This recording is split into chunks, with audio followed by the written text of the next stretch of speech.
ఇప్పుడు ఎలక్షన్స్ రాబోతున్నాయి ఏప్రిల్ 16వ తేదీన అని. సో నెక్స్ట్ సీఎం ఎవరైతే బాగుంటుంది అనుకుంటున్నారు? జగన్ వస్తేనే బాగుంది. జగన్ కి ఇప్పుడు చెల్లె షర్మిలనే ఎదురు తిరిగింది. మరి దాని వల్ల జగన్ కి ఏదైనా ఎఫెక్ట్ అయ్యే ఛాన్స్ ఉందా? అది మనకు తెలియదండి. కాంగ్రెస్ పార్టీ నుంచి కలిసింది కదా. అవును. సో అన్ని పార్టీ కలిసి వస్తే మరి జగన్ పరిస్థితి ఏమవుతుంది?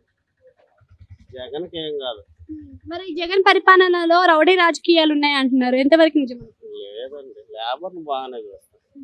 అన్ని పథకాలు అందరికీ అందుతున్నాయా జగన్ పరిపాలనలో? అందుతున్నాయి. మరి విద్యార్థులకు కూడా అన్ని పథకాలు అందుతున్నాయి అనుకోవచ్చు. అనుకోవచ్చు, కొద్దిగా లేట్ అయినా కానీ అందుతాయి. మరి ఉద్యోగ అవకాశాలు ఎలా ఉన్నాయి మరి ఆంధ్రాలో?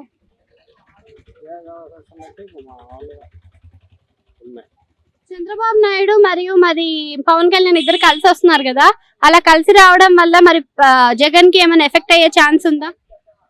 ఏం లేదండి. సారీ, మరి జగన్ వై నాట్ 175 అంటున్నాడు. 175కి 175 సీట్లు రావచ్చా జగన్ కి? అది మనం చెప్పలేమండి. టీడీపీకి ఎన్ని సీట్లు వస్తాయి? తెలియదండి.